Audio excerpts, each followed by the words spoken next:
Darles la bienvenida y agradecerles por estar presentes en la conferencia de hoy. Quisiera que me indiquen, por favor, si el audio está bien, si es que me escuchan, si es que me escuchan bien, o hay que hacer algún ajuste.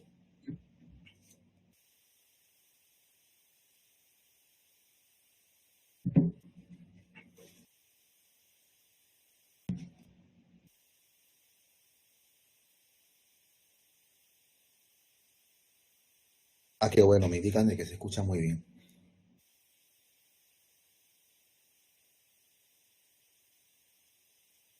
Bueno, pues entonces vamos a iniciar la conferencia del día de hoy, no sin antes dar un agradecimiento a los directores de la Red Latinoamericana de Pediatría y Neonatología, al doctor Joshua Barbosa, al doctor Marco Rivera por la oportunidad de poderme dirigir a ustedes el día de hoy. Bueno, el tema de hoy es el síndrome de dificultad respiratoria neonatal, ¿no? Lo que anteriormente conocíamos como enfermedad de la membrana hialina.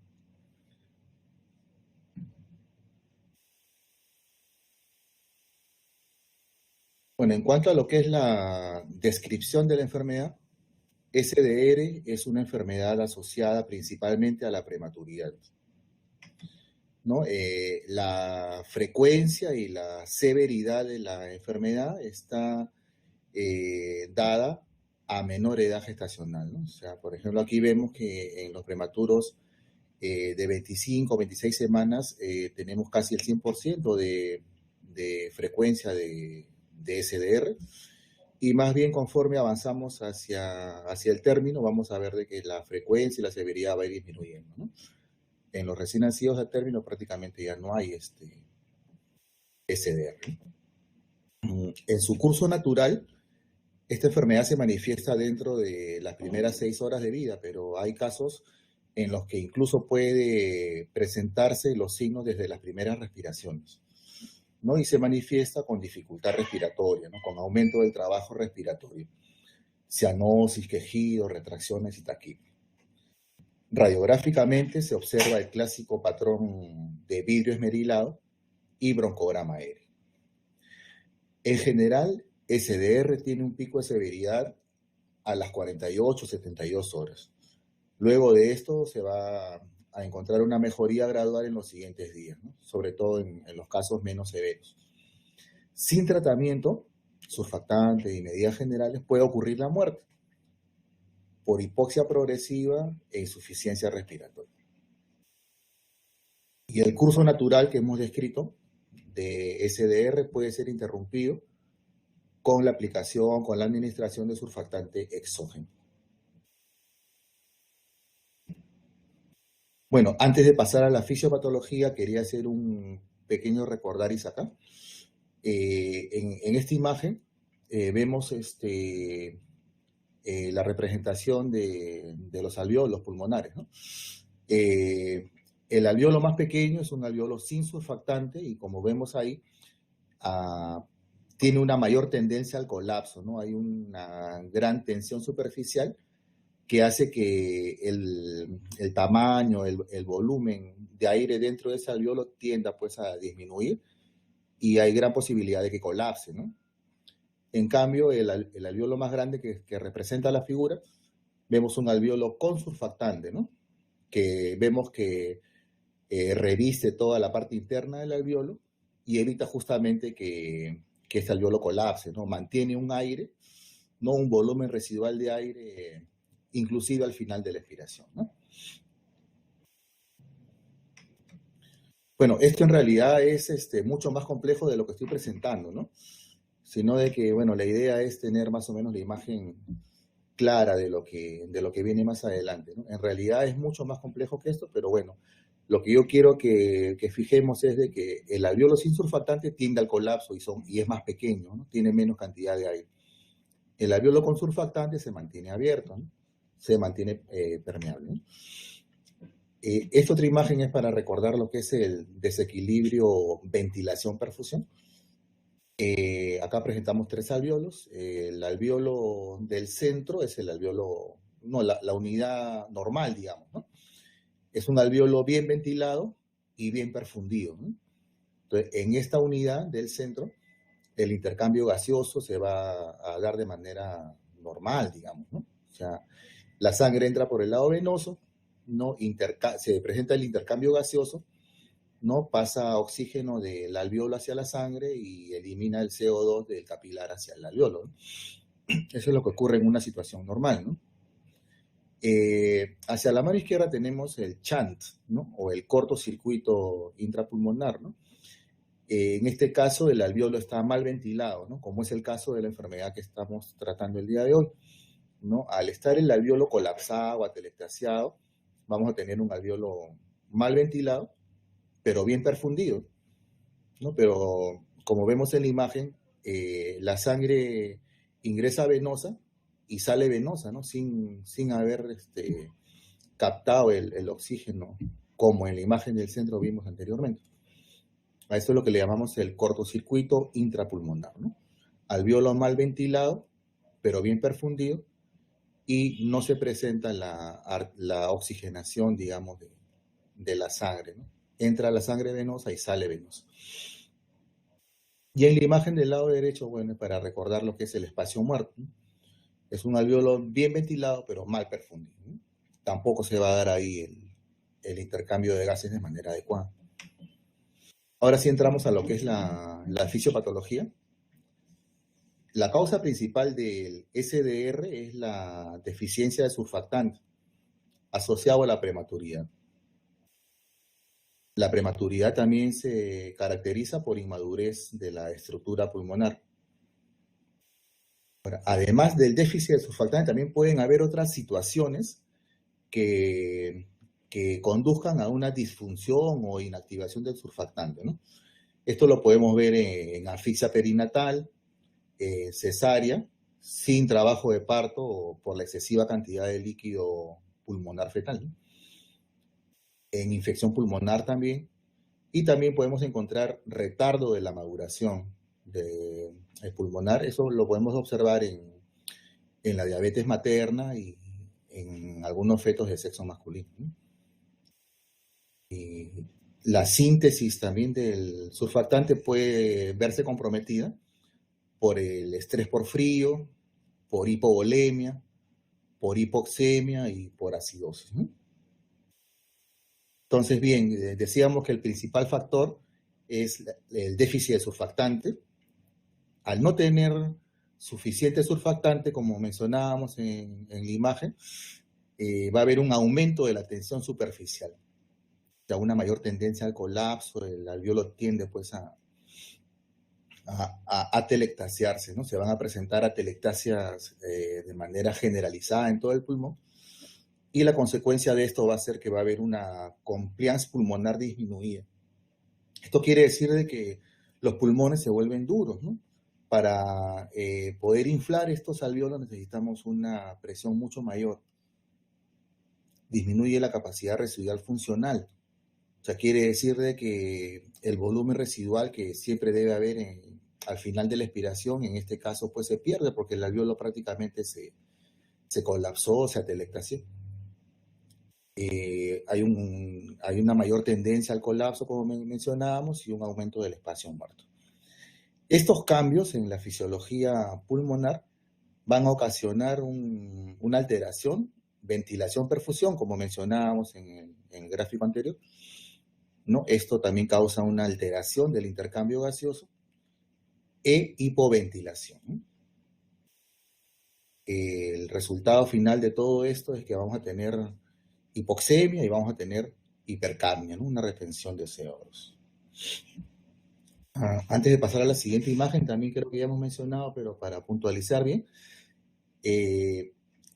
necesitamos una mayor presión de distensión para inflar el alveolo, ¿no? El alveolo colapsado.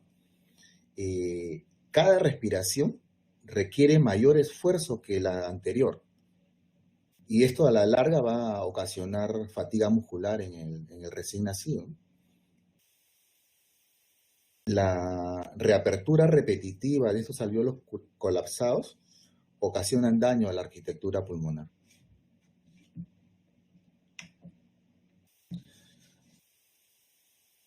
Bueno, la hipoperfusión sistémica, hipoxemia, anemia o infección pueden conllevar a acidosis metabólica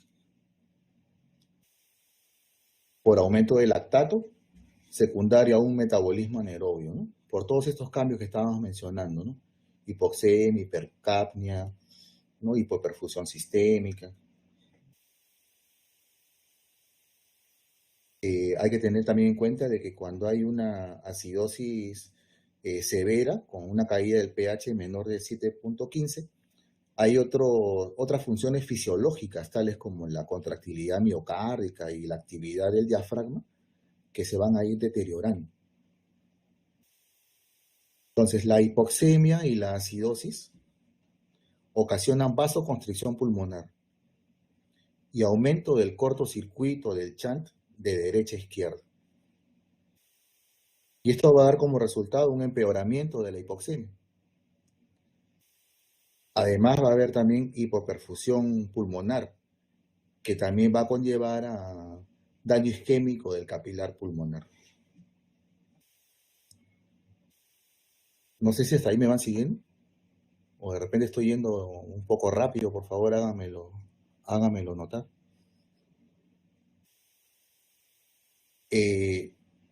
Además, hay otros factores desfavorables, ¿no?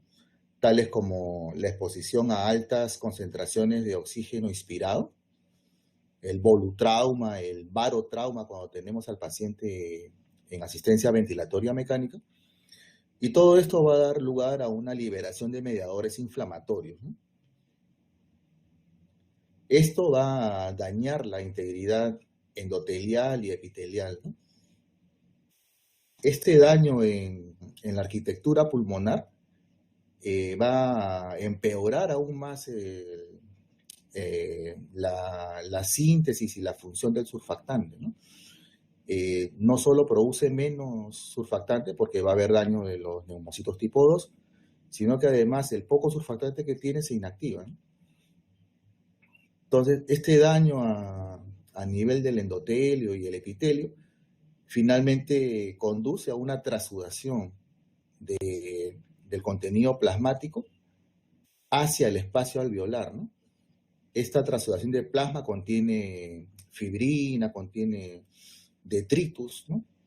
Que al coagularse dentro del alveolo, pues ya prácticamente anulan toda función de intercambio gaseoso, y esto va finalmente a conducir a la insuficiencia respiratoria y al SDR, ¿no?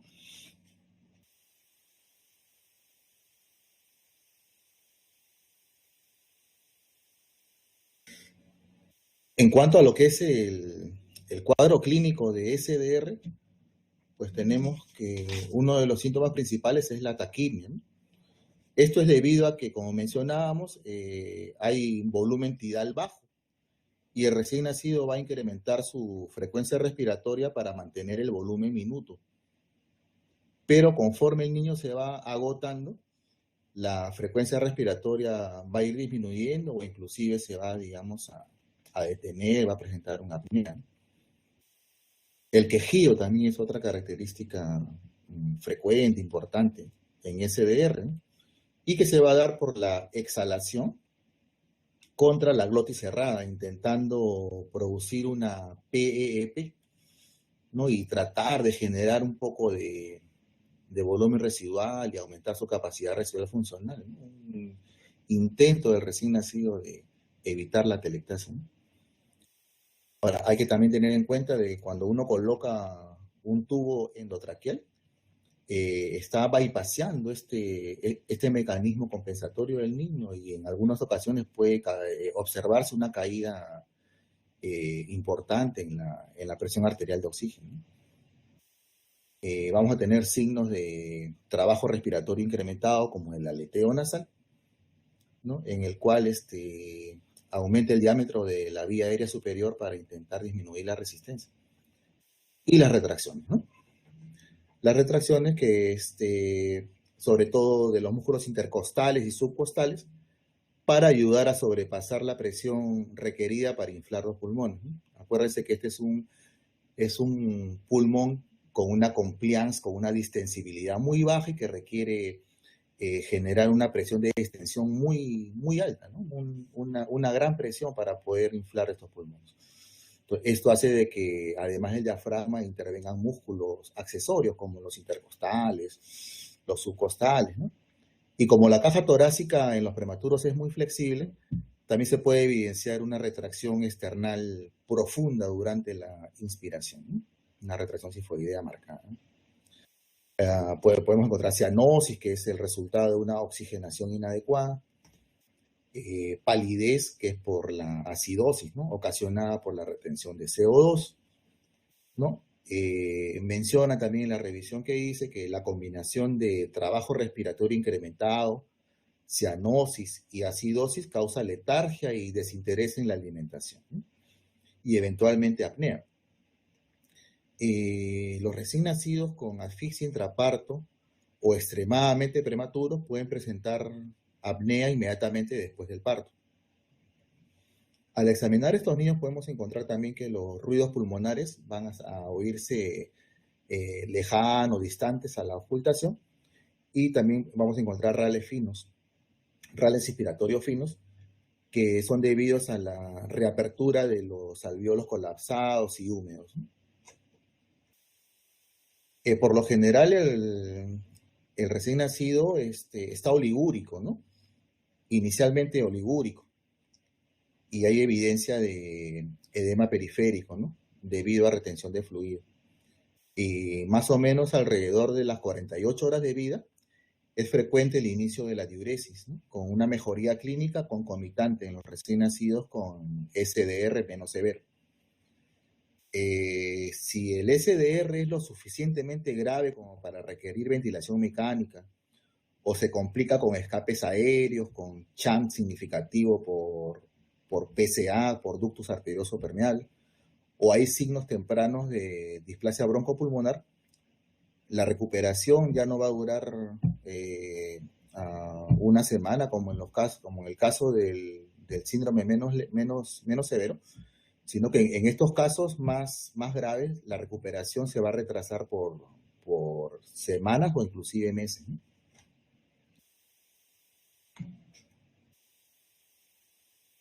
En cuanto a lo que es la radiografía, es característico el patrón retículo granular difuso que da la clásica apariencia de vidrio esmerilado, ¿no? Junto con broncogramas aéreos.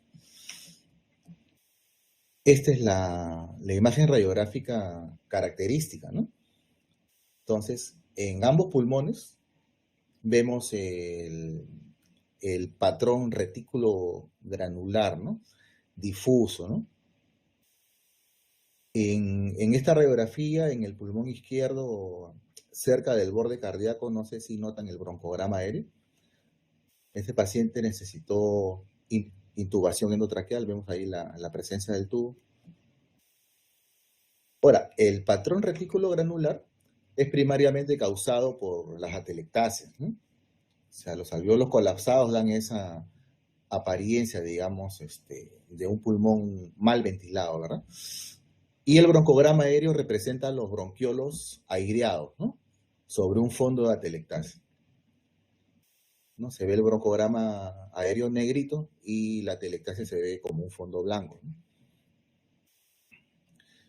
En los casos más severos se aprecia una opacificación completa, ¿no? Una opacificación completa de todos los campos pulmonares, incluso ya hay un borramiento de la silueta cardíaca, ¿no?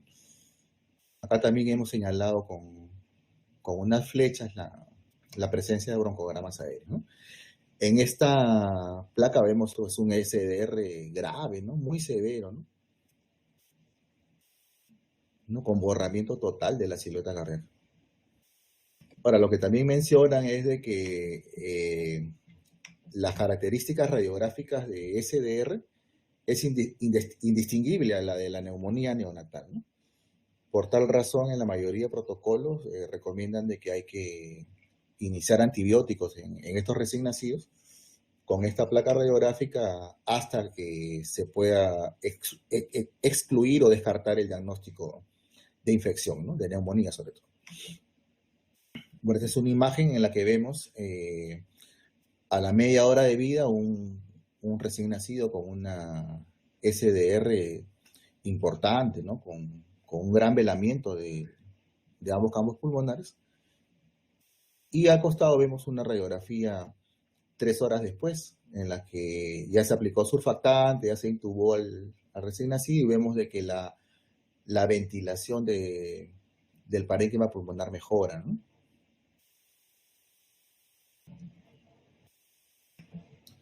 Bueno, seguimos avanzando.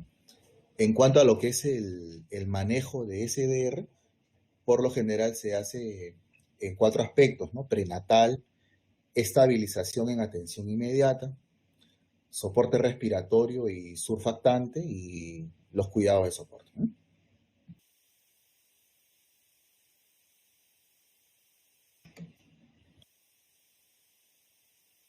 Bueno, en lo que respecta al aspecto prenatal, eh, los protocolos recomiendan que las gestantes con alto riesgo de amenaza de parto prematuro, con alto riesgo de un parto prematuro, deben ser referidas, ¿no? A centros especializados con capacidad de UCI neonatal, con experiencia en el manejo ventilatorio mecánico, administración de surfactante, ¿no? Eh, Se recomienda también el uso de corticoide prenatal a toda gestante de 23 a 34 semanas con riesgo de parto prematuro, ¿no? Los regímenes que se recomiendan son betametasona en 2 dosis, 12 miligramos cada 24 horas, o dexametasona en 4 dosis de 6 miligramos intramuscular cada 12 horas, ¿no? Y se puede considerar un segundo curso de corticoide prenatal 7 días después de la dosis inicial, ¿no? Si persiste el alto riesgo de parto prematuro en los siguientes 7 días. Hay que tratar en lo posible de retrasar el parto con el uso de antibióticos en caso de ruptura prematura de membranas y considerar tocolíticos también, ¿no? En este caso, digamos, el antibiótico, los tocolíticos, lo que nos van a permitir es ganar tiempo, ¿no? Para permitir el traslado de la gestante a un centro especializado y poder completar el esquema de corticoides prenatales, ¿no?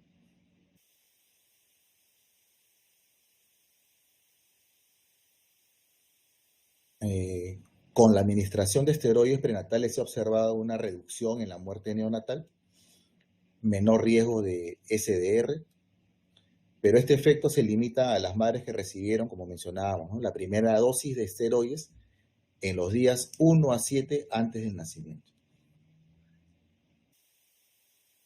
Eh, Menor riesgo de hemorragia intraventricular, menor riesgo de enterocolitis necrosante y menor necesidad de soporte ventilatorio y admisión a la UCI neonatal, ¿no?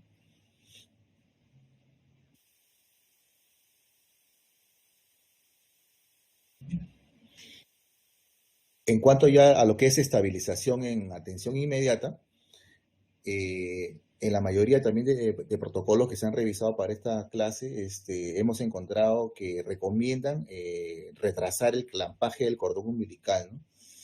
Por lo menos 60 segundos para promover la transfusión placentofetal y disminuir de esta manera la necesidad de transfusiones en el recién nacido, disminuir la posibilidad de que aparezca hipotensión y hemorragia intraventricular, ¿no? Eh, Hay también una recomendación fuerte en el uso de la menor FIO2 posible para mantener una frecuencia cardíaca mayor de 100, ya que el recién nacido prematuro tiene un mayor riesgo de daño por reperfusión y daño oxidativo. Hay que iniciar la estabilización con oximetría preductal y blender, ¿no? Un mezclador, siendo suficiente un FIO2 de 30% en la mayoría de recién nacidos menores de 32 semanas. Luego de la estabilización o reanimación, los recién nacidos prematuros que estén recibiendo oxígeno, hay que tratar de mantener una saturación entre 90 y 95%.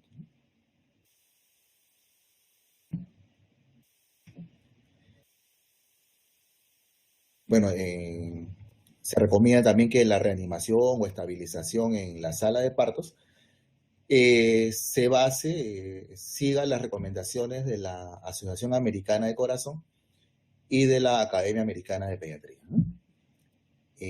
Acá le dan mucho énfasis al tema de la hipotermia, ¿no? A tratar de evitar que el paciente haga hipotermia. Por ejemplo, acá mencionan mantener un ambiente neutro, precalentar la cuna radiante, colocar bolsas precalentadas debajo de las sábanas en la mesa de reanimación, cubrir al bebé con bolsas de polietileno inmediatamente después del nacimiento, el transporte del bebé de atención inmediata hacia cuidados intensivos debe realizarse en una incubadora precalentada, y el objetivo debe ser mantener una temperatura axilar de 36.5 grados centígrados, ¿no? Vamos a hablar ahora sobre el soporte respiratorio y surfactantes, ¿no? Bueno, la administración de surfactantes se puede dar de dos maneras, ¿no? Profilácticamente o como ya tratamiento de rescate, ¿no? Profilácticamente es cuando se administra el surfactante en los primeros 15 minutos después del nacimiento. Hay que considerar ese tipo de tratamiento en los recién nacidos menores de 26 semanas de gestación y en aquellos de 26 a 30 semanas cuyas madres no recibieron corticoide prenatal. Y en todos los recién nacidos que necesiten intubación, ¿no? Todo aquel que requiere intubación hay que administrarle el surfactante profilácticamente, ¿no? En los primeros 15 minutos de vida. O sea, quiere decir que esto se va a hacer por lo general en la sala de atención inmediata, ¿no? Y la otra terapia con surfactante que ya le llaman de rescate puede ser de dos modalidades, ¿no? El rescate precoz o el rescate tardío, ¿no? La terapia de rescate precoz es en las primeras 2 horas después del nacimiento, ¿no? Pero preferiblemente en los primeros 60 minutos. ¿A quienes consideramos aquí? A los menores de 30 semanas de gestación, al presentarse los primeros síntomas de SDR. O sea, en el profiláctico se le da el surfactante antes de que presente los signos de dificultad respiratoria, antes que tenga cualquier otra manifestación de SDR. En la terapia de rescates, uno aguarda o espera, estar a la expectativa de cuándo se presentan los primeros síntomas y signos de SDR, entonces ahí se administra el surfactante, ¿no? Entonces, el de rescate precoz sería en las primeras 2 horas, de preferencia en la primera hora de vida. Y el tratamiento de rescate tardío es el tratamiento ya de un RDS establecido y es después de las 2 horas, ¿no? Pero preferiblemente se inicia dentro de las 12 horas después del nacimiento. Y este tratamiento es el que se indica en todos los recién nacidos con SDR establecido, independientemente de la edad gestacional, ¿no? Siempre y cuando ellos necesiten ventilación y por lo menos un FiO2 de 30 a 40. ¿No? Esto es en cuanto a lo que es la terapia con surfactante. Pero en los últimos años hay un gran número de estudios en los que se está proponiendo ahora el uso del CPAP temprano o CPAP precoz, ¿no? El CPAP nasal, iniciado inmediatamente después del parto, es una alternativa segura y tan efectiva o incluso superior al surfactante profiláctico o de rescate precoz. El CPAP precoz, solo como única terapia, se menciona de que no aumenta el riesgo de resultados desfavorables si se retrasa o no se da el surfactante, ¿no? Aproximadamente dicen que un 50% de los prematuros en los que solo se da CPAP como único tratamiento, no van a requerir ni ventilación mecánica, ni intubación, ni surfactante, ¿no? Solo CPAP precoz es la única terapia a veces que se requiere para el manejo, ¿no?, de los recién nacidos prematuros, ¿no? Hay que considerar el CPAP, ¿no? Si el recién nacido respira espontáneamente, tiene una frecuencia cardíaca mayor a 100, pero tiene dificultad respiratoria, cianosis o desatura, y hay que iniciar con una presión de 4 a 6 centímetros de agua y modificar según la condición clínica, oxigenación y perfusión del paciente.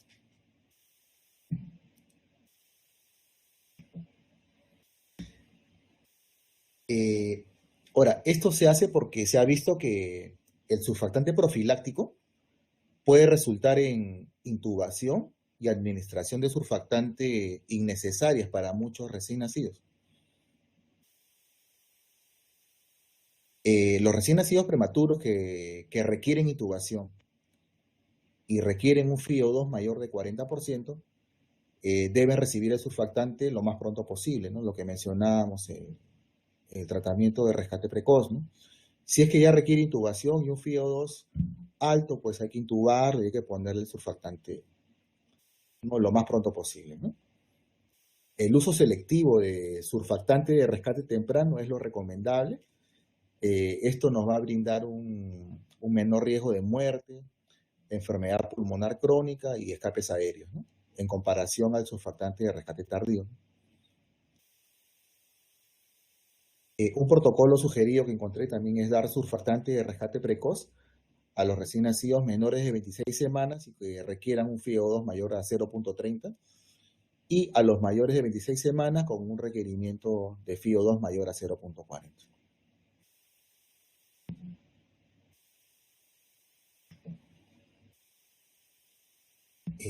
Insure, ¿no? La técnica Insure se refiere a la aplicación de CPAP de inmediato al nacer, seguido de administración de surfactante en forma selectiva, de preferencia antes de las 2 horas de vida, uso breve de ventilación mecánica y su subsecuente extubación a CPAP nasal, ¿no?, la técnica Insure, ¿no?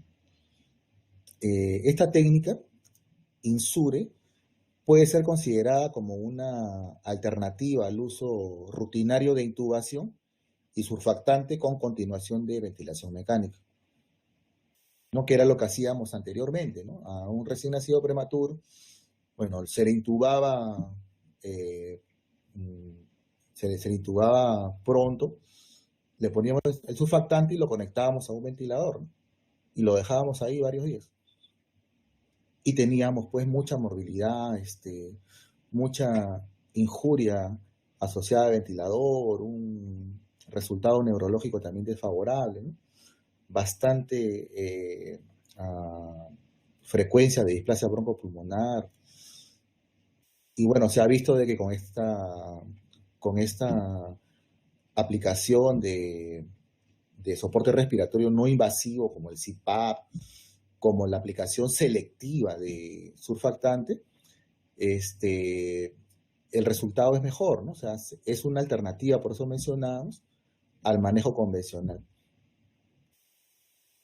Esa técnica Insure reduce significativamente la frecuencia de escape aéreo, neumotórax, neumomediastino, enfisema pulmonar intersticial, ¿no? Va a haber menor riesgo de enfermedad pulmonar crónica, menor riesgo de muerte neonatal.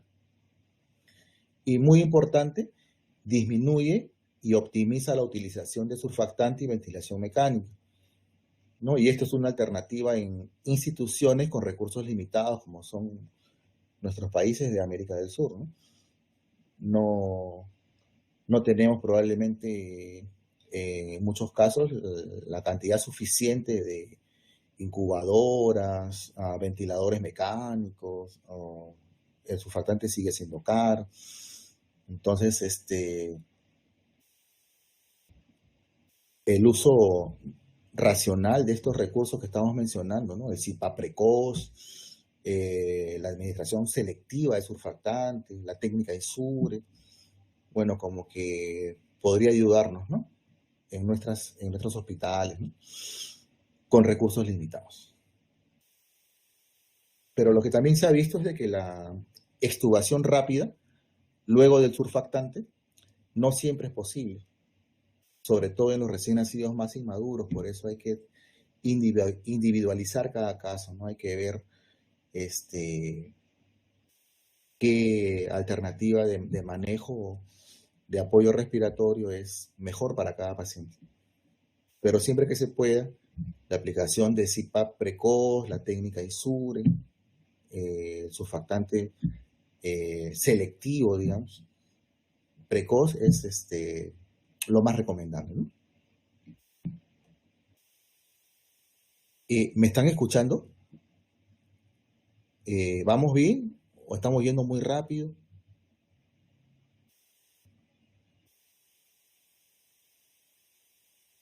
Ah, qué bueno. Creo que me van siguiendo todos. Bueno, continuamos entonces.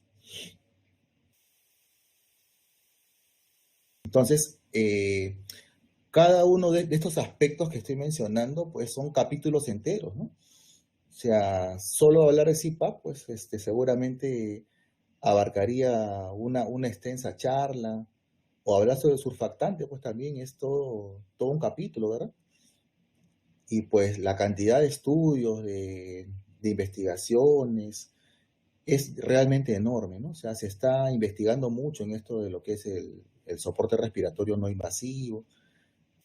Hay una lista de estudios en los que finalmente, bueno, hay recomendaciones que he tratado de resumirlas en las diapositivas que les estoy pasando, pero en realidad esto es bastante extenso, ¿no? Bueno, en cuanto a lo que es el surfactante, eh, en lo posible que tratar, ¿no? Hay que, si es que está en las posibilidades, dar un surfactante natural, ¿no? Antes que uno sintético, ¿no? El surfactante de origen porcino, el Poractan alfa o Curosurf, da una mejoría más rápida de la oxigenación en comparación al de origen bovino, Veractan, Surbantan. Ahora, hay estudios en los que se ha encontrado que el Poractan alfa a una dosis de 200 miligramos por kilo es mejor que dar 100 miligramos por kilo, y es mejor que dar Veractan o Surbantan, ¿no? En el Perú, por lo menos en mi hospital, tenemos Surbantan, no tenemos Poractan alfa. Me parece que en México sí tienen Poractan alfa, Curosurf, que parece que hay un mejor resultado con este surfactante. Pero bueno, hay que usar lo que tenemos a mano. Y en lo posible, como mencionábamos, si se puede usar un surfactante natural, hay que preferirlo, ¿no?, al uso de uno sintético. En algunos casos, con intervalo de 6 a 12 horas, o antes si hay inactivación por infección, meconio o sangre, una inactivación del surfactante, después de 12 horas de la dosis inicial se puede repetir una segunda dosis de surfactante si se requiere para manejar al paciente una FiO2 mayor de 30 a 40%, una presión media en la vía aérea mayor de 7 centímetros de agua, o un CPAP mayor de 6, para mantener una saturación de oxígeno mayor de 85 y una PaO2, una presión arterial de oxígeno mayor de 50. Entonces, si ya le pusimos surfactante al paciente, pero para mantener una saturación mayor de 85 o una presión arterial de oxígeno mayor a 50, necesitamos darle un FiO2 mayor de 30, 40 y una presión media en la vía aérea mayor de 7, entonces esto sería no una razón, un criterio para repetir una segunda dosis de surfactante, ¿no? ¿En qué casos vamos a tener que considerar intubar al paciente y dar ventilación mecánica? Los recién nacidos que requieran una FiO2 mayor a 0.6 para mantener una presión arterial de oxígeno mayor a 60 milímetros de mercurio. Cuando tenemos una CO2 arterial en aumento, mayor a 60 milímetros de mercurio, en especial si hay una caída del pH, ¿no? Cuando el pH está menor de 7.20, ¿no? A este hay que intubar, ¿no? Igual cuando tenemos que el recién nacido presenta apnea de severidad en aumento, dificultad respiratoria progresiva en aumento, a pesar del uso de CPAP, una saturación preductal, como mencionamos, menor de 85, en todo aquel recién nacido que haya necesidad de administrar surfactante, vamos a tener que intubarlo. Y en los casos en los que haya necesidad de mantener una vía aérea permeable, ¿no?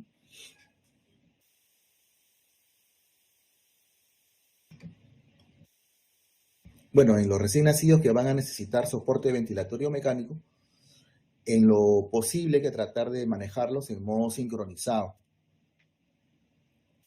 y con volumen objetivo, ¿no? Esto se ha visto que se relaciona con una menor duración de la ventilación mecánica, ¿no?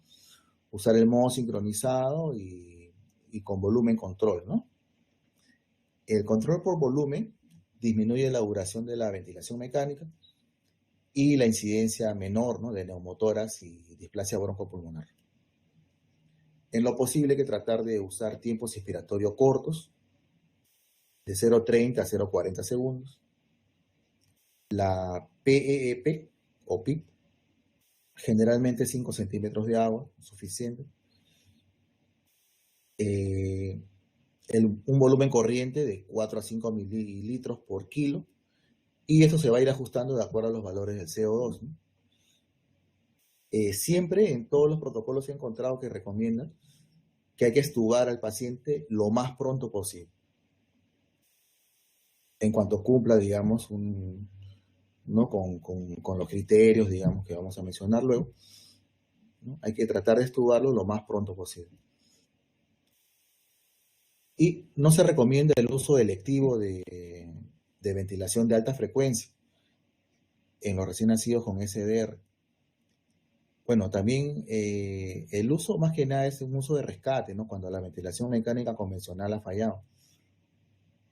Y bueno, una limitante es que no en todos los hospitales tenemos ventiladores de alta frecuencia.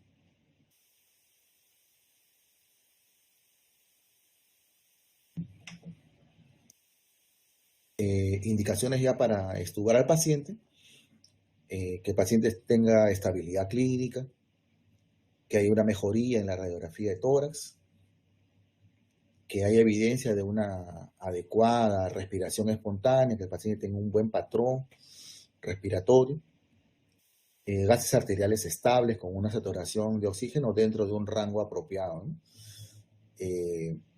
Idealmente un FiO2 menor de 0,4, una frecuencia respiratoria mecánica menor de 20 por minuto y una presión media en la vía aérea menor de 6.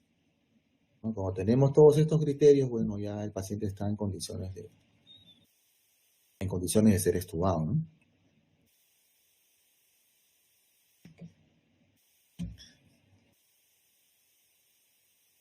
Bueno, este es un gráfico que encontré en una revista española que me parece interesante.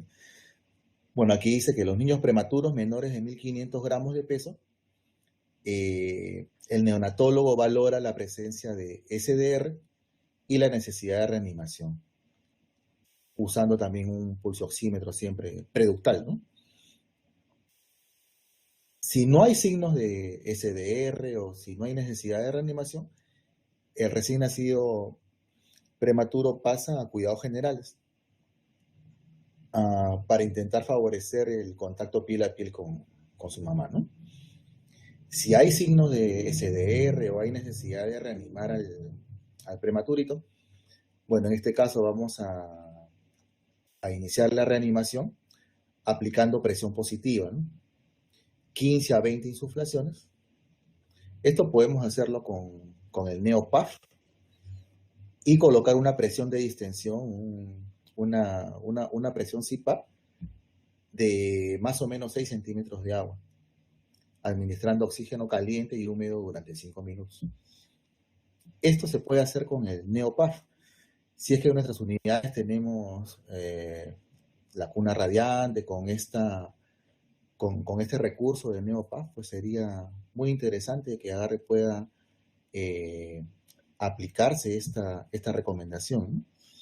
Si mal no recuerdo, el doctor Marco Rivera en Facebook ha compartido un video muy didáctico sobre cómo setear, cómo programar este Neopaf, ¿no? Que resulta de verdad de mucha utilidad en la reanimación inicial, ¿no? Entonces, si aplicando la presión positiva 15 a 20 insuflaciones con una presión de distensión continua de más o menos 6 centímetros, ¿no? Durante 5 minutos, ¿no? Tenemos una ventilación ineficaz. Entonces, a este paciente hay que intubarlo y hay que darle ventilación con presión positiva y administrar el surfactante, ¿no? Si con la recomendación de dar la presión CPAP durante 5 minutos vemos que el recién nacido se estabiliza y presenta una ventilación adecuada, en ese caso vamos a colocarle una presión de distensión continua nasal, un CPAP nasal, con una presión de 5 a 6 centímetros de agua, y en ambos brazos del gráfico vamos a trasladarlo de la unidad de cuidados intensivos, ¿no? Para monitoreo y cuidado posterior, ¿no?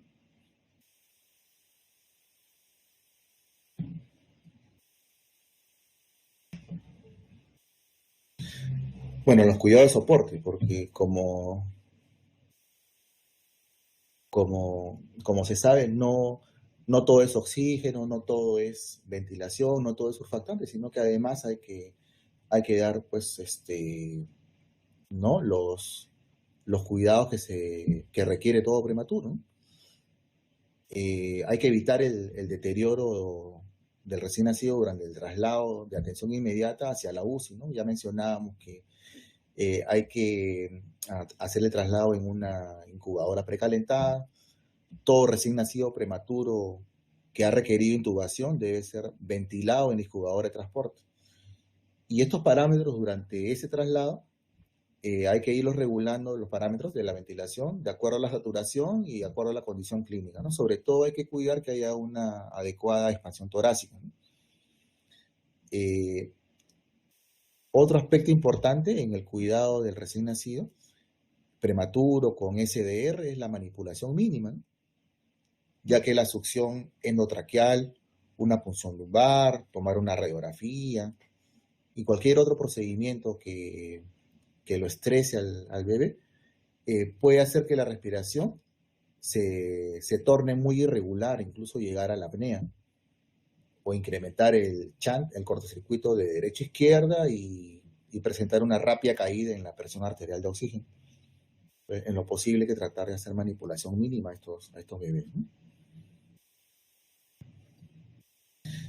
Hay que iniciar antibióticos, por lo general ampicilina más un aminoglucósido hasta descartar neumonía y sepsis.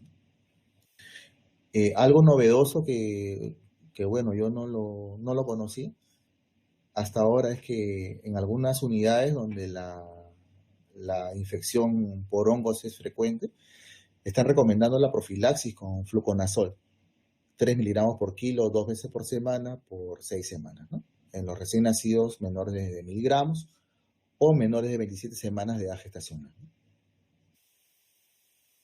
Incubadora, como mencionábamos, para mantener una temperatura corporal de 36,5. Fluidos intravenosos, inicialmente de 60 a 80 mililitros por kilo por día. En lo posible no excedernos en fluidos para evitar la reapertura del ductus. Restringir el aporte de sodio hasta que se inicie la diuresis, con monitoreo del balance hídrico, con el monitoreo de los electrolitos séricos, ¿no? En cuanto a lo que es la nutrición, recomiendan que la nutrición parenteral debe iniciar el día 1 de vida, por lo menos con lo que es glucosa y aminoácidos, ¿no? Hay cierta recomendación en contra del uso de lípidos, porque se menciona que pueden causar incremento de la resistencia vascular pulmonar y ocasionar una mayor caída también de la PaO2, ¿no? La nutrición enteral debe iniciarse tan pronto como lo permita la condición del paciente. Hay que tomar en cuenta que estos pequeños pues hay un mayor riesgo de NEC, a veces todavía no han eliminado meconio, puede que tengan distensión abdominal, residuo gástrico, si está con catéteres umbilicales arteriales, venosos, o con inotrópicos, pues a veces eso no hace posible, digamos, el inicio de la alimentación, pero tan pronto como lo permita la condición del paciente, hay que iniciarle la nutrición enteral, por lo menos trófica. Tratar de mantener una adecuada presión arterial, uso juicioso de expansores de volumen y aminas, en especial de la dopamina, es lo que más recomiendo. Y hay que tratar de mantener un umbral de hemoglobina en recién nacidos en soporte ventilatorio. O sea, este umbral es para el tema de la necesidad, para valorar la necesidad de transfusión. En la semana 1 dicen, por debajo de 12 gramos hay que transfundir. En la semana 2 de vida, por debajo de 11 gramos por decilitro de hemoglobina hay que transfundir. Y después de la semana 2, por debajo de 9 gramos por decilitro es una indicación para hacer transfusión de glóbulos rojos. Bueno, esta es una figura que encontré del INPER, del Instituto Nacional de Perinatología de México, publicado en el año 2015. Acá mencionan el manejo de SDR con surfactante profiláctico. Vamos a revisar que es el algoritmo de manejo de SDR neonatal con surfactante de rescate, ¿no? El anterior era el profiláctico que casi ya no se estaba usando, ¿no? Bueno, surfactante de rescate, entonces, ¿no? En recién nacidos con edad gestacional de 26 a menos de 28 semanas, cuyas madres recibieron esteroides, recién nacidos de 28 a menos de 32 semanas de edad gestacional, o en aquellos recién nacidos menores de 34 semanas con factores de riesgo, ¿no? Van a aplicarse este protocolo, esta recomendación, ¿no? Factores de riesgo en los menores de 34 semanas, que son hijos de madre diabética, que tienen hipotermia, asfixia o hidrofetal, porque acuérdense de que en estos casos va a haber una inactivación del surfactante, ¿no? O un mayor consumo de surfactante, ¿no? O un retraso en la maduración del surfactante, ¿no? Entonces, hay que seguir las recomendaciones de la Academia Americana de Pediatría para lo que es la estabilización o reanimación. Si el paciente presenta dificultad respiratoria y una necesidad de FiO2 mayor al 30%, ¿no? Hay que aplicar el CPAP temprano, ¿no? El CPAP nasal temprano. Como alternativas menciona en este protocolo que se puede usar la ventilación nasal o la ventilación nasofaringea, que son otras formas de soporte respiratorio no invasivo. El CPAP nasal lo recomiendan usar con una presión, ya mencionábamos, de 5 a 6 centímetros de agua, usando un FiO2 de entre 21 y 60% para mantener una saturación de oxígeno de 88 a 93, ¿no? Aunque la mayoría de protocolos que he revisado, ya mencionaba también de que la recomendación es de que en todo recién nacido que requiera oxigenoterapia, hay que tratar de mantener la saturación entre 90 y 95. Me comentaban mis compañeros que asistieron al CIBEN en Paraguay últimamente, también creo que esa ha sido una de las recomendaciones, ¿no? Que la saturación hay que tratar de mantenerla entre 90 y 95. Bueno, volviendo aquí al protocolo, si la respuesta es no, si no hay dificultad respiratoria y no requiere una FiO2 mayor de 30, entonces hay que simplemente monitorizar al recién nacido y vigilar el patrón respiratorio, ¿no? Entonces, en los recién nacidos que necesitaron el CPAP temprano, ¿no? Siguiendo con el protocolo, si persiste con dificultad respiratoria y requiere un FiO2 mayor de 40% y tiene una radiografía de tórax compatible con SDR, nos vamos al siguiente gráfico. Entonces, en este paciente necesitamos intubarlo, ¿no?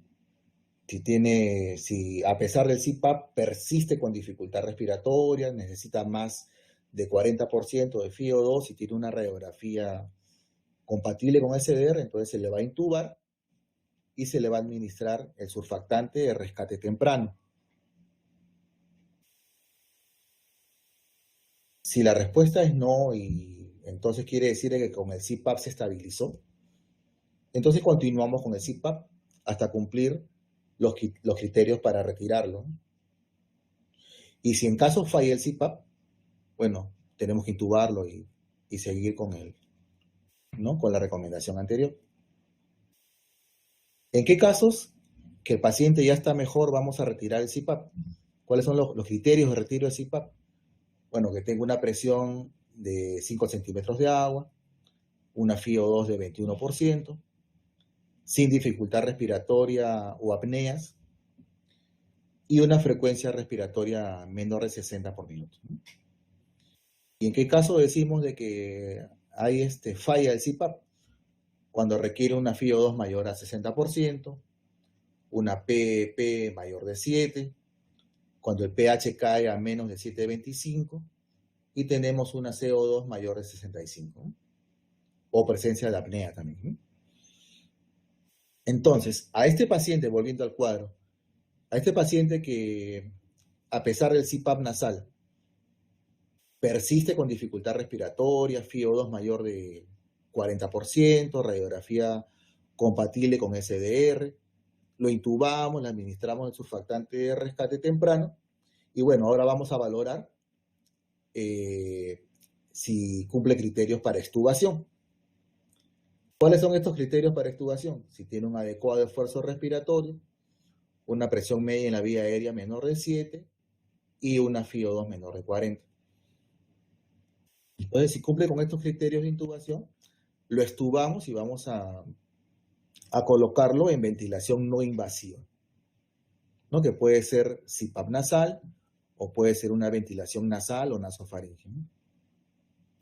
Si no reúne criterios de extubación, entonces continuamos la ventilación mecánica y vamos a esperar que cumpla los criterios para poderlo extubar, ¿no? Acuérdense que hay que extubar lo más pronto posible al cumplir con los criterios de extubación. Y una vez que cumpla con los criterios, vamos a extubarlo y tratar de mantenerlo con ventilación no invasiva, ¿no?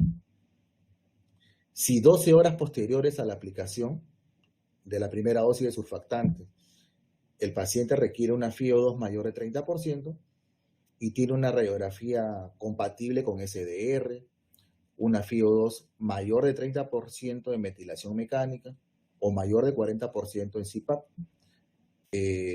entonces, y la presión media en la vía aérea es mayor a 7, entonces en estos pacientes hay que volver a administrar surfactante, ¿no? Una segunda dosis de surfactante, ¿no?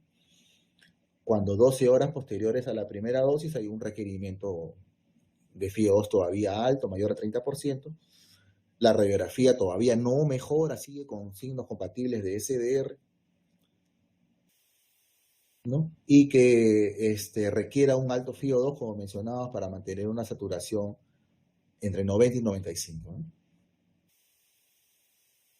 Bueno, este es el protocolo de IMPER que me pareció muy interesante y que más o menos resume todo lo que hemos venido hablando en cuanto al manejo.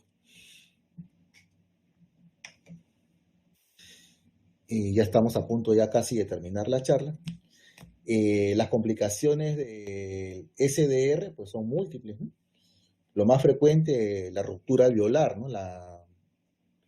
La aparición de neumotoras, neumomediastino, neumopericardio, enfisema pulmonar intersticial, incluso a veces hasta neumoperitoneo hemos encontrado. Infección pulmonar, sepsis, hemorragia intracraneal, leucomalacia periventricular, la persistencia del conducto arterioso con shunt de derecha a izquierda, hemorragia pulmonar, enterocolitis necrosante o perforación gastrointestinal, apnea del prematuro y complicaciones crónicas también, ¿no? Como la displasia broncopulmonar, la retinopatía del prematuro y alteraciones neurológicas, ¿no? Rosa Nelly García, no sé si ahora me escuchas bien o no sé dónde te quedaste.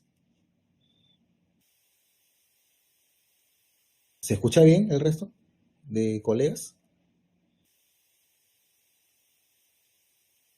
Mm, parece que sí se escucha, pero Nelly no se escucha muy bien.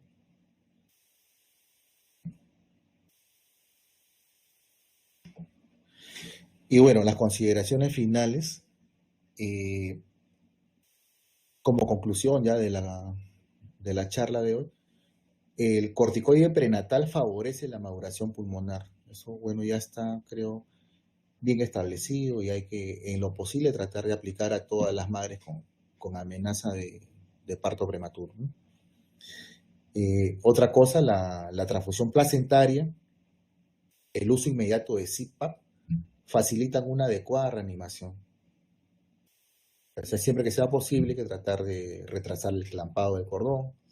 Si en caso no se puede esperar los 60 segundos para clampar el cordón, por lo menos la sangre que queda en el cordón hay que tratar ¿no? de hacerla ingresar, ¿no? Dentro, hay que exprimir el cordón y hacer que ingrese en el bebé. La otra cosa importante, como mencionábamos ahora, el uso inmediato de CPAP, ¿no? El CPAP precoz.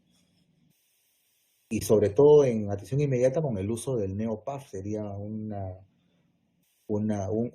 recurso de mucho valor que nos va a ayudar bastante, ¿no? Otro aspecto, hay que dar el oxígeno suficiente para mantener una saturación de 90-95, ¿no? En lo posible que hay que usar un blender, como mencionábamos, hay que usar un pulso oxímetro preductal y tratar de dar el menor FIO2 para mantener pues una saturación de 90-95. Ahora, en los casos que se requiere administrar surfactante, hay que darlo como rescate precoz y hay que preferir el corticoide natural, como mencionaba. Otra conclusión, usar modos gentiles de ventilación, ¿no? Para minimizar el daño pulmonar, ¿no?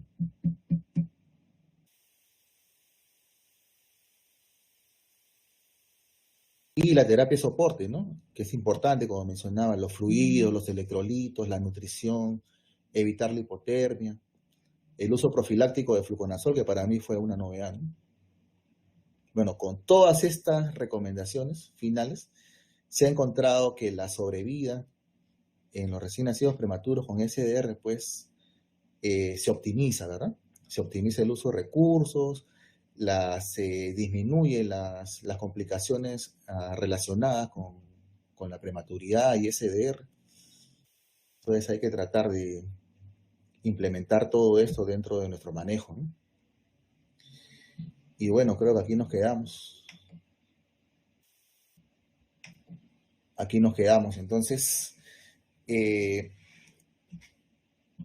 les agradezco que me hayan escuchado. Espero que lo que he comentado sea de su agrado, que les haya parecido bien esta charla y ahora pues estoy, eh, digamos, a la espera de vuestros comentarios y de vuestras preguntas, a ver, en lo posible, ver si puedo responder o para eso están también mis compañeros ¿no? Que también pueden participar y que con la experiencia y con los conocimientos que tienen, pues se arman grandes debates, grandes discusiones como las semanas anteriores que son muy enriquecedoras, ¿no?